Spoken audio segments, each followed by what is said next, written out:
मानव जीवन में धर्म का प्रमुख स्थान है। मानव सभ्यता के उद्भव और विकास के साथ ही हमें धार्मिक स्थलों की स्थापना के साक्ष्य मिलते हैं।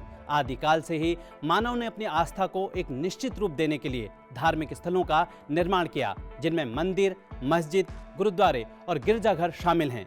लेकिन देश की आज़ादी के बाद आए परिवर्तनों के कारण इन धार्मिक स्थलों से जुड़े कई सवाल उठे, जिनके फलस्वरूप प्लेसेज ऑफ वर्शिप एक्ट 1991 लाया गया। नमस्कार दोस्तों, मैं हूं नरेंद्र सिंह और हाजिर हूं कानून की पाठशाला के एक नए एपिसोड के साथ, जिसमें बात करेंगे इस एक्ट से जुड़े प्रावधानों की।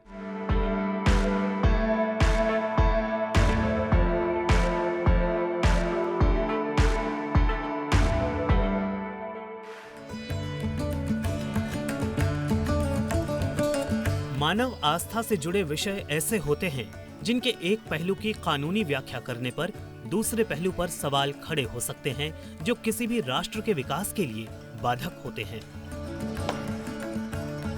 इस बात का ध्यान रखते हुए सरकार ने इस विधेयक को 10 सितंबर 1991 को लोकसभा से पारित करवाया, जबकि इस विधेयक को 12 सितंबर को राज्यसभा से मंजूरी मिली और राष्ट्रपति की मंजूरी मिलने के बाद 18 सितंबर 1991 को ये कानून बना।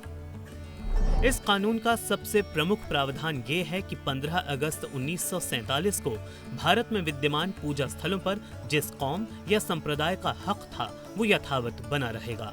ये कानून 12 सितंबर 1991 को संसद में पारित किया गया। हालांकि अयोध्या विवाद को इसके दायरे से बाहर रखा गया था, क्योंकि ये मामला अंग्रेजों के समय से कोर्ट में था। इस कानून का उद्देश्य 15 अगस्त 1947 से पहले किसी भी पूजा स्थल की स्थिति को स्थिर करना था। इस कानून के निर्माण के बाद ये आशा की गई कि ये भविष्य में सांप्रदायिक सद्भाव बनाए रखने में मदद करेगा।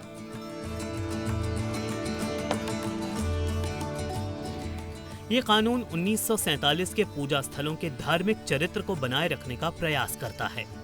कानून का प्रयास सांप्रदायिक सद्भाव के संरक्षण में मदद करना है। ये कानून किसी भी धार्मिक संप्रदाय के पूजा स्थल को दूसरे संप्रदाय के पूजा स्थल में परिवर्तित करने की इजाजत नहीं देता। ये कानून हर व्यक्ति पर समान रूप से लागू होता है। इस कानून का उल्लंघन करने पर 3 साल की सजा और जुर्माने का प्रावधान है। ये कानून उन मुकदमों और कानूनी कार्यवाहियों को रोकने की बात करता है जो प्लेस ऑफ वर्शिप एक्ट के लागू होने की तारीख पर पेंडिंग थे। ये कानून राम जन्मभूमि बाबरी मस्जिद मामले और इससे संबंधित किसी भी मुकदमे, अपील या कार्यवाही पर लागू नहीं होगा।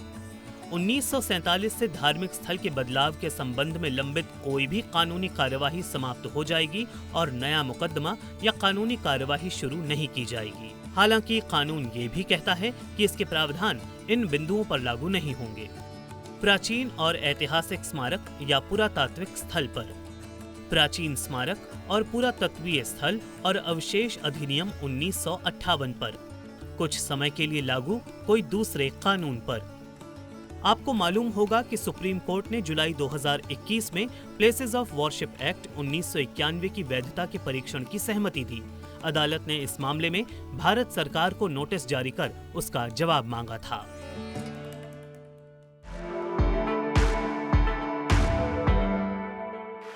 सभी धर्मों का सम्मान करना और धार्मिक सौहार्द को बनाए रखना हर भारतीय का कर्तव्य है, जिससे भारत मजबूत बना रहे। अगले हफ्ते कानून की पाठशाला में आपके साथ फिर होगी मुलाकात एक नए कानून के प्रावधानों की जानकारी के साथ। तब तक के लिए मुझे दीजिए इजाजत। नमस्कार।